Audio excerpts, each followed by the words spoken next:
네, 조기 대선일이 6월 3일로 확정이 된 가운데 정치권에서는 대선 출마 선언이 잇따르고 있습니다. 네, 이런 가운데 한덕수 대행이 마은영 헌법재판관을 임명하고 임기가 만료되는 대통령목 헌법재판관 후임자까지 지명하면서 정치권에서는 공방이 벌어지고 있습니다.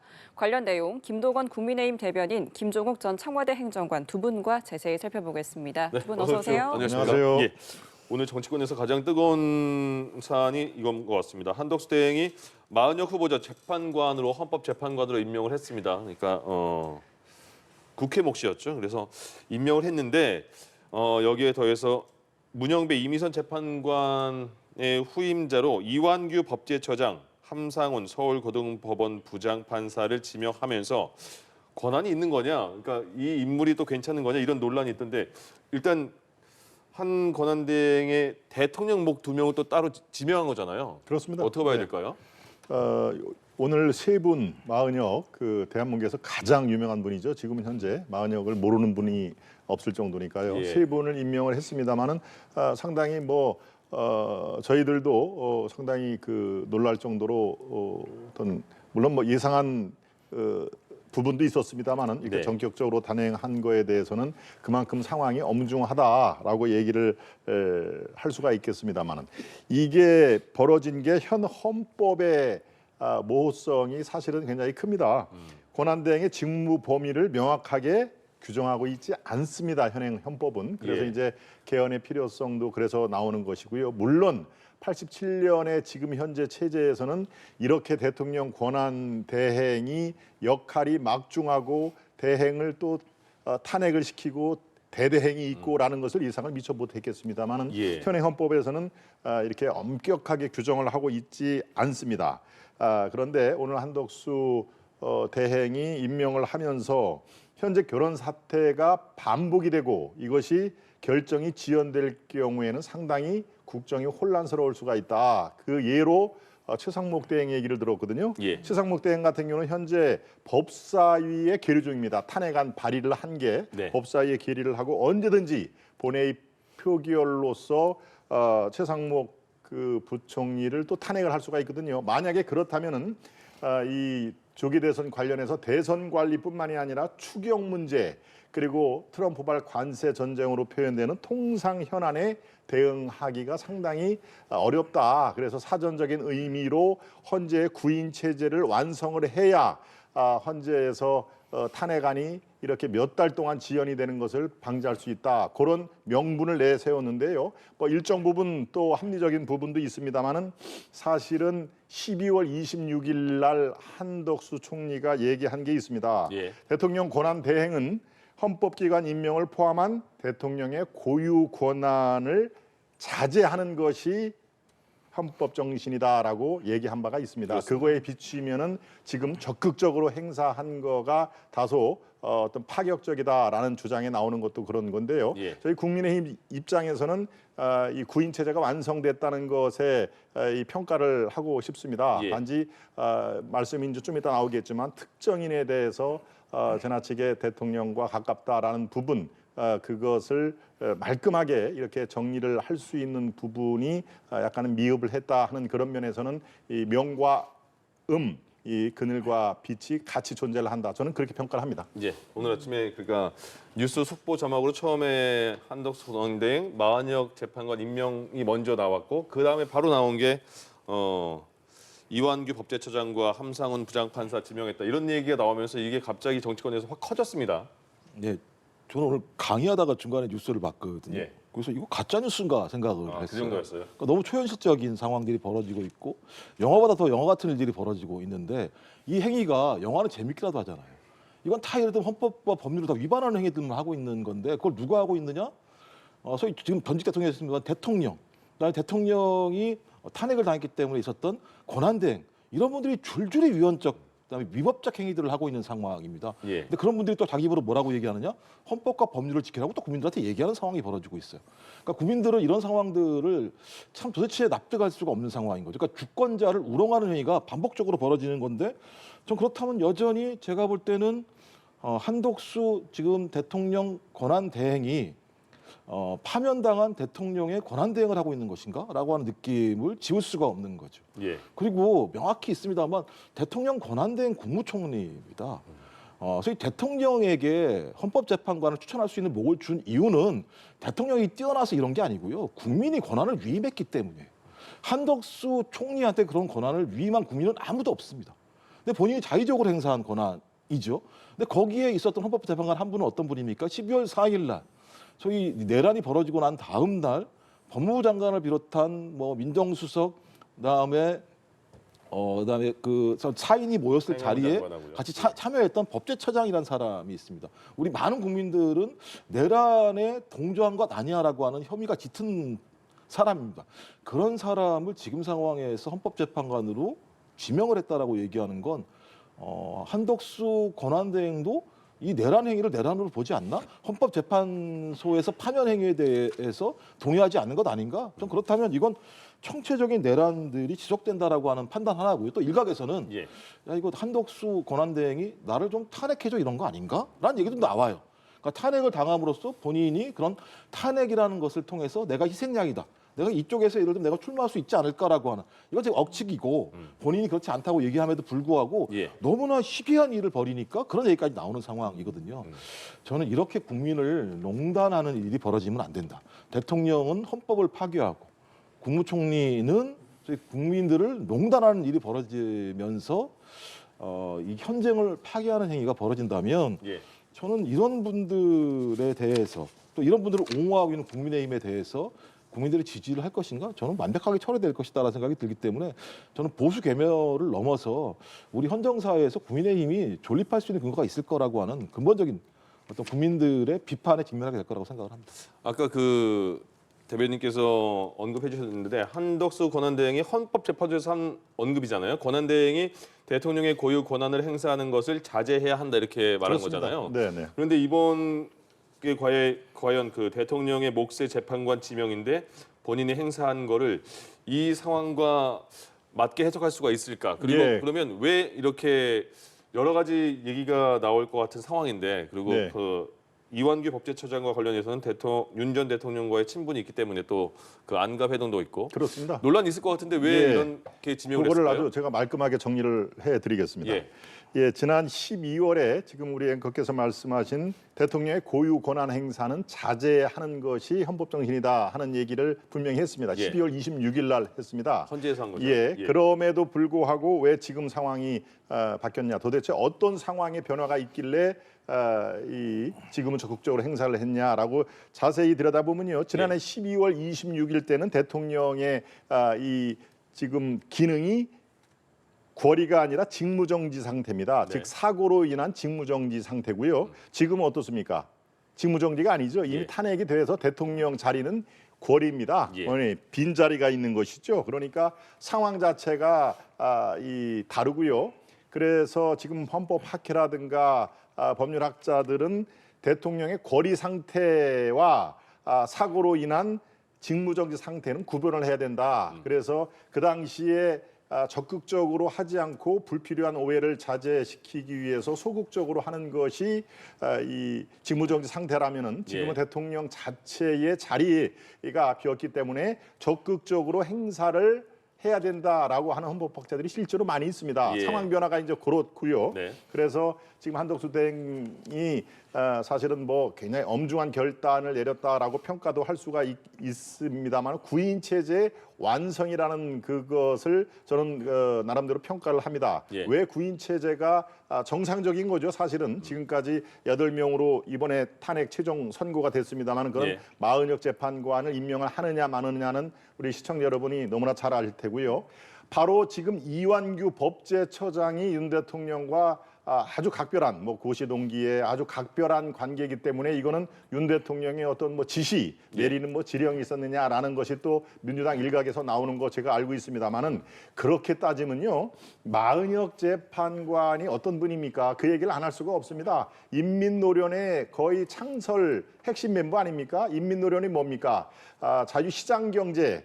자유민주주의를 체제 전복시키기 위한 인민노련의 그 요강에 보면 나와 있습니다. 예. 그 인민노련의 핵심 중에 아주 핵심이기 때문에 예. 그런 분을 왜 굳이 대한민국의 헌법 기관 가장 근간이 되는 헌법재판소에 재판관을 밀어넣으려고 하느냐라고 제가 오히려 반문을 하면은 어떻게 대답을 하시겠습니까? 그러니까 굳이 마흔이억 재판관을 집어넣어야 되겠다라는 예. 것은 이재명 그 대표가 탄핵을 성공시키기 위해서 그렇게 집요하게 요구한 거 아니겠습니까?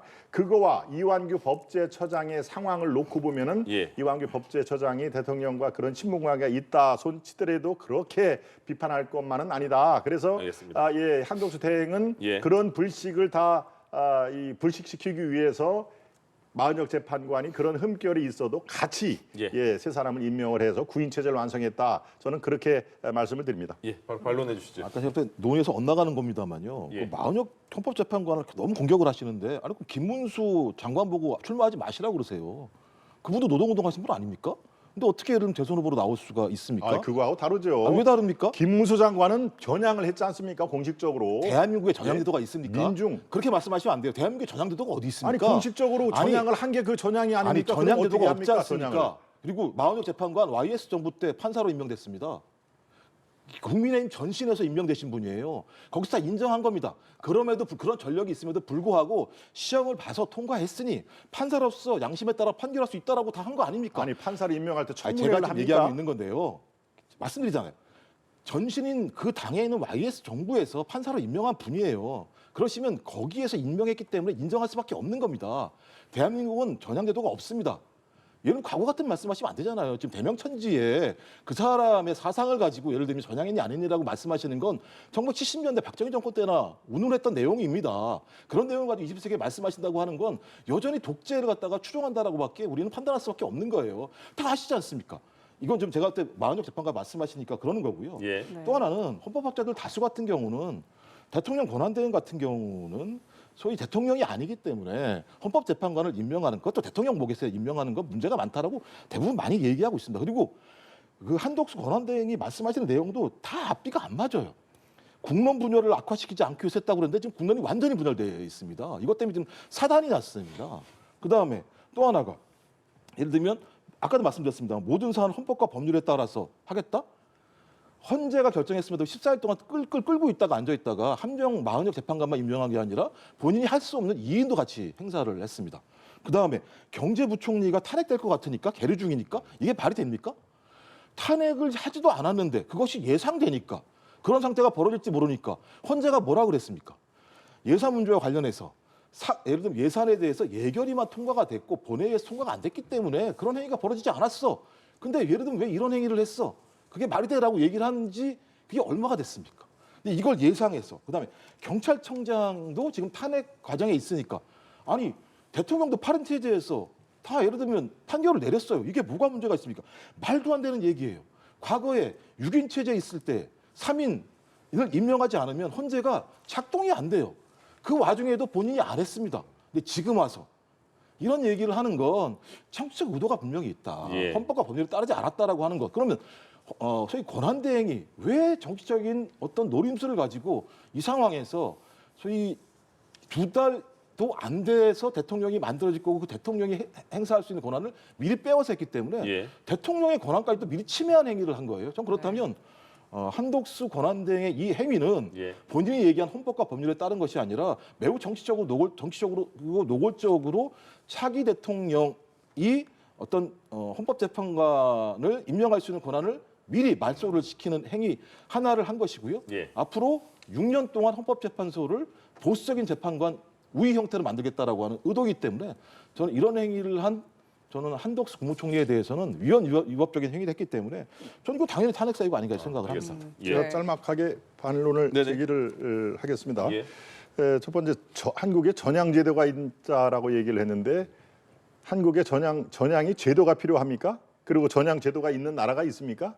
전향은 자기가 비록 김문수 그 지금 고용노동부 장관 얘기를 하셨는데 이분이 민중당의 뭐 선의원인가요? 그 얘기를 하고 나중에 공식적으로 얘기를 했습니다. 자기는 이 활동을 열심히 했는데 주체 사상과 이런 거에 대한 배신감을 늘었다. 나는 예. 더 이상 활동을 중지한다라고 해서 노동운동 중지하고 그 다음에 이 입당을 한 거 아니겠습니까? 무슨 전향의 제도가 필요합니까? 본인이 그렇게 명명백백하게 대국민 선언을 하면 그 자체가 인정이 되는 것이 전향제도를 시행하는 나라가 있습니까? 알겠습니다. 두 번째입니다. 예. 두 번째, 최상목 부총리 얘기를 했는데 지금 법사위에 계류돼 있는 건 아시는지 모르겠습니다. 법사위에 계류가 돼 있다는 얘기는 본회의 통과해서 얼마든지 탄핵이 가능하다는 전 단계까지 와 있거든요. 그러니까 통상 문제, 추경 문제, 지금 대통령이 없는 상황에서 한덕수 대행이 걱정을 안 할 수가 없는 노릇 아닙니까? 세 번째, 마은혁 그 얘기를 했는데요. 이완구 법제처장이 그런 이유로 적절하지 않은 인사다라고 하면은 저는 마은혁이 그런 이유로 적절하지 않은 이유가 또 있다라는 얘기를 할 수밖에 없는 것입니다. 예. 그 마은혁 재판관이 뭐라고 그랬습니까? 자기는 막스가 자기 고조 할아버지고 마오쩌둥이 뭐 증조 할아버지라는 대학 때부터 저는 뭐 마재판관과 대학 시절 같이 했던 사람입니다만은 자타가 공인하는 그쪽 사람입니다. 그러니까 본인은 뭐 전향했다는 얘기를 들은 적이 없고요. 그러니까 제가 보기에 전 당연히 적절하지 않은 인사이기 때문에 이건 똑같은 균형 잡힌 시각으로 예. 봐야 된다라는 말씀을 드립니다. 알겠습니다. 네. 한 가지만 더 말씀을 드리면 네네네. 그러니까 이 문제는 한덕수 권한대행이 자기의 헌법 범위가 아닌 행위와 관련해서 헌법재판관들이 임명한 것이 문제인데 갑자기 또 마은혁 재판관의 이념 문제를 물고 들어오시잖아요. 예. 이건 별도로 하시고 그 정도 공격하셨으면 됐죠. 마은혁 예, 재판관이 여기까지 얼마나 하죠. 많이 마은혁, 공격을 예, 받았습니까? 재판관. 근데 계속 문제. 말씀하시고 그다음에 전현대도 계속 말씀하시는데요. 네. 아니 공무원은 헌법과 법률을 따르겠다고 선서한 사람이에요. 예. 그건 된 거지 뭐 더 이상 뭘 바라시는 알겠습니다. 거예요? 전향 얘기는 여기까지 이제 그 적당해도 될 것 같습니다. 네. 예. 이처럼 한대행의 헌법재판관 후보자 지명 결정을 두고 논란이 뜨거운데요. 이에 대해서 우원식 국회의장이 사과와 지명 철회를 요구하며 인사청문 절차 거부 방침을 밝혔습니다. 짧게 실제 임명이 좀 가능하겠습니까? 어떻게 보세요? 임명하기가 사실은 현실적으로 그렇게 녹록지는 않습니다만은 이게 국회 동의가 반드시 필요한 사안이 아니다는 것을 우리가 주목할 필요가 있습니다. 예. 이게 지금 우원식 의장을 비롯해서 민주당은 임명 철회를 지금 요구를 하고 있고요. 또 한 가지 인사청문회 요청안이 들어오면은 우리는 접수를 거부하겠다라는 얘기를 오늘 했습니다. 그리고 민주당에서는 효력정지 가처분 신청하겠다. 그리고 권한쟁의 심판 청구를 하겠다. 가용한 모든 수단을 다 쓰겠다. 그래서 이 두 사람의 헌법재판관 임명은 반드시 기필코 맡겠다고 하는 게 예. 제가 들어오기 바로 직전까지 상황을 확인한 그런 결과인데요. 네네. 인사청문회를 건너뛰고 임명을 강행하기에는 상당히 한덕수 총리 입장에서도 이게 부담스러울 것입니다. 예. 단지 아까 제가 말씀드렸다시피 국회 동의가 반드시 필요한 상황은 아니기 때문에 예. 이것을 글쎄요 지금 이제 곧 대선으로 레이스가 펼쳐지지 않습니까? 그런 상황에서 지금 현실적으로 가능은 분명히 한데 예. 임명을 강행하기에는 상당히 부담스러울 것이다. 저는 이렇게 정리를 하고 싶습니다. 네. 실제 임명이 좀 가능할지 불투명해 보이는데요. 저는 김동원 대변인님 같이 상식적인 좀 판단했으면 좋겠다 이런 생각이 듭니다. 제가 볼 다시 또 때는 화해 모드로 가시네요. 아니 왜냐하면 상식적으로 이게 말이 안 되는 내용이니까요. 근데 지금까지 한덕수 권한대행이 해왔던 행태를 보면 밀어붙일 것 같다는 느낌이 꽤 있는 거고요. 그다음에 좀 국내임도 이해가 안 되는 게 아니 마은혁 재판관은 잘못이고 후임 지명은 용단이라고 얘기를 하는 게 이게 어떤 기준인지 전 잘 모르겠는 거예요. 이런 예. 식으로 지원을 하니까 한덕수 권한대행은 지금까지 일관되게 국민의힘 지도부가 얘기하는 말을 다 따라왔습니다. 그러니까 이렇게 가지 않을까라는 느낌이 들고 황교안 당시 박근혜 전 대통령이 있을 때 권한대행도 대통령 몫을 임명하지 않았습니다. 예. 선례가 분명히 있습니다. 민주당이 아니고요. 국민의힘 전신당이 그런 행위를 했습니다. 예. 근데 그걸 다 깨버린 거고 말씀하신데 입법조사처가 뭐라 그랬느냐? 권한대행에게 있어서 그런 권한이 있다고 보기 어렵다라고 판단을 입법조사처가 내렸습니다. 그다음에 또 자격 요건 얘기가 또 나옵니다. 저 법제처장인 이완기 법제처장 관련해서 헌법재판소법에 의하면 당원으로서 3년이 경과된 이후에 가능한데 예. 본인이 아직까지 그 부분을 밝히지 않고 있는 상황이 여러 가지 조건들이 있기 때문에 예. 저는 국민들의 법상식 그다음에 국민들이 이 내란 사태 이후에 얼마나 많은 고통을 당했습니까?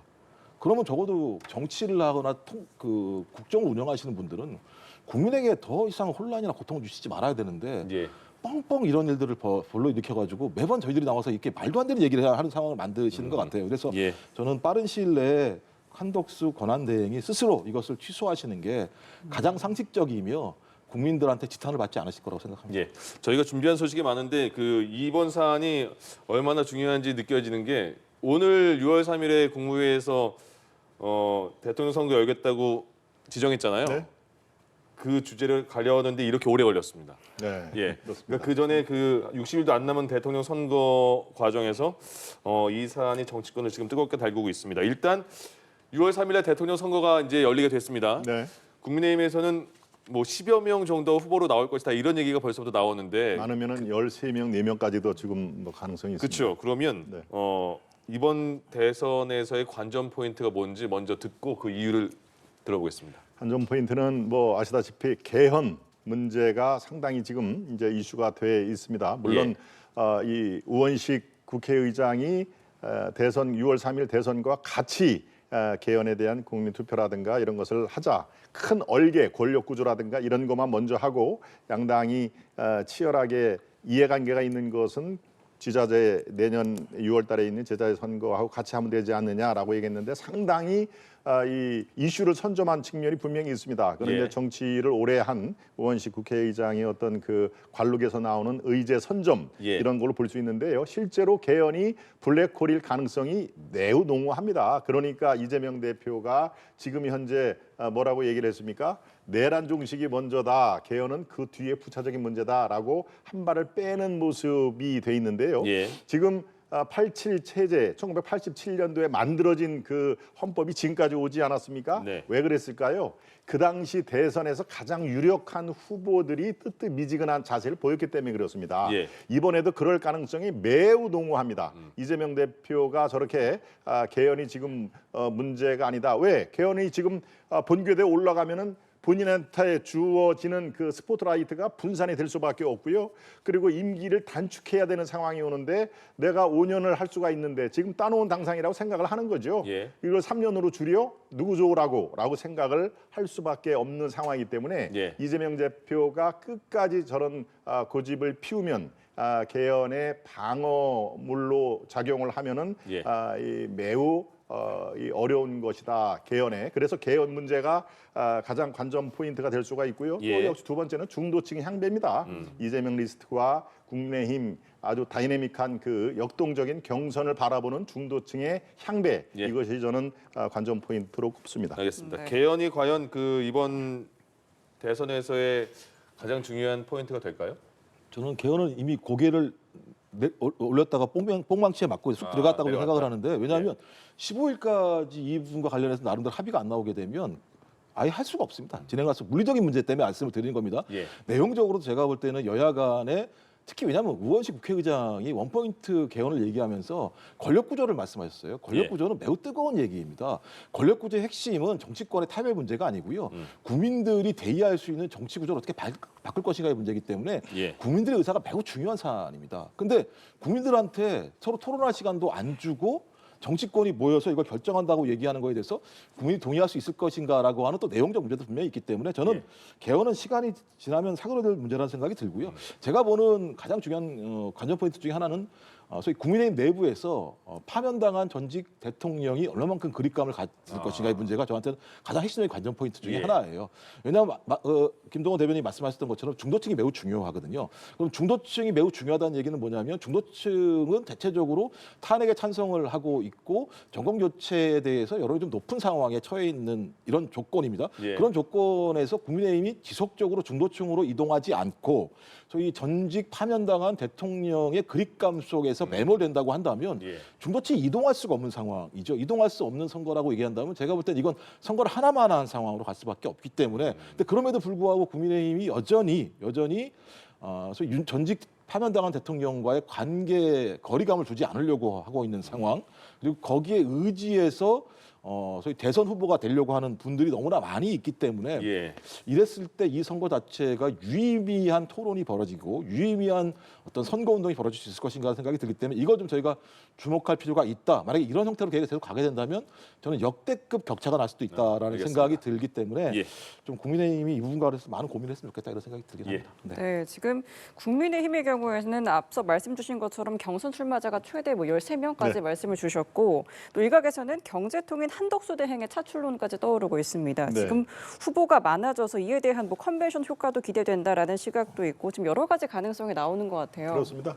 지금 13분 또 한두 분이 지금 뭐 매우 고민을 하고 있다라고 그분들이 다 가세를 하면 최대 15분까지 예. 돼 있습니다. 역대 아마 가장 많은 그 후보가 참여하는 그런 경선인데요. 예. 이게 어떻게 보면 후보 난립 이미 무주공산인 그 이 상태에서 후보 난립이다 뭐 이렇게 표현을 하기도 합니다만은 지금 상황에서 일극 체제인 이재명 대표의 민주당에 비해서는 훨씬 더 다채로운 경선 양상이 벌어질 것이다. 즉 예. 다이내믹한 역동적인 모습을 분명히 보여드릴 것이다라고 저는 자신하고 있습니다. 그렇게 되면은 지금 예컨대 13분이 나왔다 손치더라면은 짧은 2주 동안의 어떤 그 경선 과정을 거쳐서 컷오프가 이루어지거든요. 예. 그런데 결국은 4인 4강 체제로 본격적인 경선이 시작이 됩니다. TV 토론이라든가 전국 각지의 컨벤션 효과를 거두기 위해서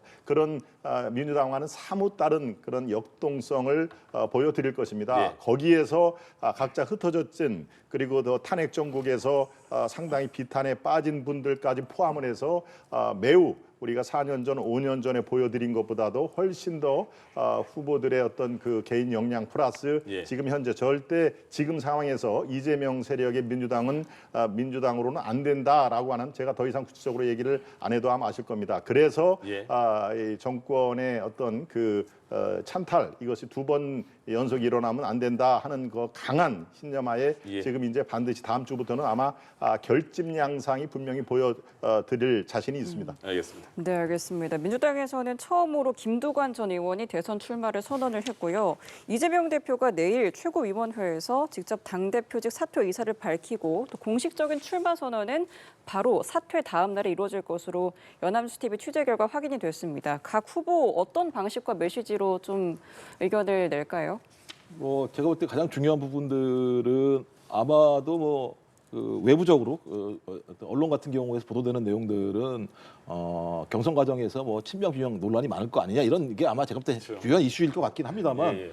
그러기에는 지금 상황 자체가 그렇게 예를 들면 편안한 상황이 아닙니다. 실제적으로. 그러니까 그런 얘기를 하는 분들 있지 않습니까? 예를 들면 친명 비명 구도로 문제 제기를 해서 어떤 구도나 이슈를 만들려고 하는 분들에 대해서 저는 민주당을 지지하는 분들이나 중도층들 같은 경우는 동의하지 않을 거라고 생각이 듭니다. 예. 오히려 지금 핵심적인 관심은 뭐냐면 얼마나 폭넓은 헌정 수호 세력의 연대를 통해서 압도적으로 승리할 수 있도록 힘을 만들어낼 것인가라고 하는 부분들이 가장 중요한 이슈가 돼야 된다고 생각을 하고요. 그런 힘이 있어야지만 앞으로 뭐 개헌을 하건 무엇을 하건 다시는 어떤 이런 내란과 같은 일들이나 위헌 위법적인 비상계엄이 만들어지지 않을 수 있는 형태를 만들어낼 수 있고요. 또 하나는 예.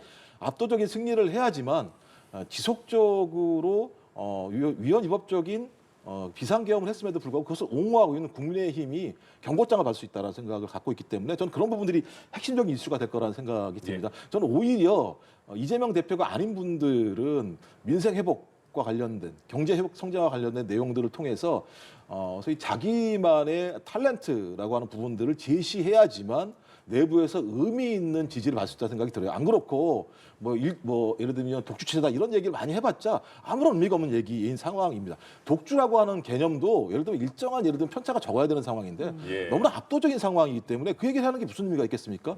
소위 이쪽 진영에서 의미 있는 자기의 이미지를 만들어내기 위해서라면 친명 비명 논쟁의 문제가 아니라 이 시대에 국민들이 요구하고 있는 가장 중요한 이슈에 대해서 내가 나름대로 다른 후보와 또 다르게 예. 어떤 능력들을 보여줄 수 있다라고 하는 메시지를 냈으면 좋겠다는 생각이 들고요. 저는 예. 그런 것들이 오히려 말씀하신 민주당의 컨벤션 효과를 만들어낼 수 있는 중요한 시너지 작용 중에 하나라고 생각을 합니다. 알겠습니다. 네.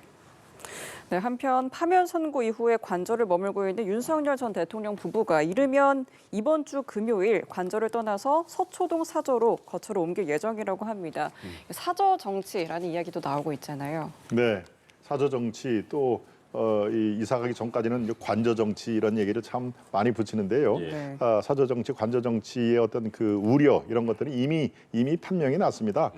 석방 이후에 어떤 그 사저라든가 관저에서 어떤 행위를 한 게 있나요? 외출조차 삼가하지 않았습니까? 메시지는 나오고 있지 않습니까? 그렇습니다. 예. 메시지는 두세 차례 나왔습니다만은 그런 사저 정치에 대한 이미 이제 대통령직에서 물러난 분이니까요. 사저 정치를 할 그럴 그 명분이라든가 이유 이런 것들은 이 걱정을 안 하셔도 될 것 예. 같습니다. 그리고 대선 후보 경선에서도 어떤 영향을 미친다. 본인의 성정상 반드시 그럴 거다라고 또 이 우려를 하시는 분도 있고 특히 민주당에서 이제 그런 얘기를 많이 하시는데요. 예. 제가 보기에는 걱정을 안 하셔도 될 그 상황으로 갈 겁니다. 그리고 어떤 후보가 용산에서의 어떤 그 무슨 지침이라든가 이런 거를 원하겠습니까? 그러니까 너무 지나친 걱정을 하시고요. 이사 문제를 말씀을 하셨지만 맞습니다. 금요일 날 만약에 더 지체가 되고 네. 불가피한 사유가 있으면은 토요일, 일요일 중에 이 서초동 앞으로 비슷한가요? 예. 옮긴 다음에 거기서 이 어떤 경호 문제라든가 이런 것들이 해결이 안 되기 때문에 예. 독립된 제3의 거처를 지금 알아보고 있는 걸로 전해 들었습니다. 그러니까 순차적으로 그렇게 이사 계획이 있는 걸로 아시면 큰 무리가 없겠습니다. 예. 네, 거처에 대한 고려가 앞으로도 필요하다고 보실까요? 아니 윤석열 전 대통령은 남한테는 되게 야박하고 본인한테 되게 관대한 것 같아요. 문재인 전 대통령한테 한 행동을 생각하면 네. 저는 좀 화가 나는데요. 호텔로 가셨죠. 예, 내일 청와대 개방하니까 나가라고 한 거 아닙니까? 근데 본인은 계속 눌러 앉아 있잖아요. 그러면서 눌러 앉아 있으면서 가만히 있는 게 아니에요. 지도부 불러가지고 대선 이겨달라고 얘기하고 앉아 있지 않습니까? 이걸 어떻게 이해할 수 있겠습니까? 전 그래서 빨리 나갔으면 좋겠는데 11일 날 나간다고 말씀하시니까 그날 꼭 나갔으면 좋겠다는 생각이 들기도 하는데요. 더 중요한 문제는 국민들한테 이렇게 예를 들면 많은 피해, 고통 이런 걸 주신 분이라고 하면 사과를 해야 되는 거 아닙니까? 한 번이라도? 그러니까 사과를 안 하세요. 그리고 줄줄이 사법 리스크가 지금 대기하고 있습니다. 예. 명태균 게이트부터 시작해서 특수 공무집행 방해, 주가 조작, 공직선거법, 양평 게이트 너무 많아요. 그다음에 특검 문제, 내란 특검도 많이 다시 이루어지게 되면 구속되는 상황도 닥칠 수 있는 상황들이 분명히 있습니다. 저는 법이 엄정한다면 소위 구속 취소 인정 같은 거를 법원이 하고 그다음에 그걸 검찰이 즉시한 거를 포기하는 행태를 통해서 증거인멸들을 사법 권력이 사법 질서가 해주는 행태들이 앞으로는 절대 있어서는 안 된다 생각이 들고요. 저는 여전히 지금도 증거인멸을 하고 있을 거라고 저는 개인적으로 추정합니다. 예. 그걸 막기 위해서라도 저는 구속 수사가 불가피할 거라고 생각을 합니다. 알겠습니다. 네, 알겠습니다. 지금 이 시간 김동원 국민의힘 대변인, 김종욱 전 청와대 행정관 두 분과 함께 이야기 나눠봤습니다. 오늘 말씀 고맙습니다. 고맙습니다. 감사합니다.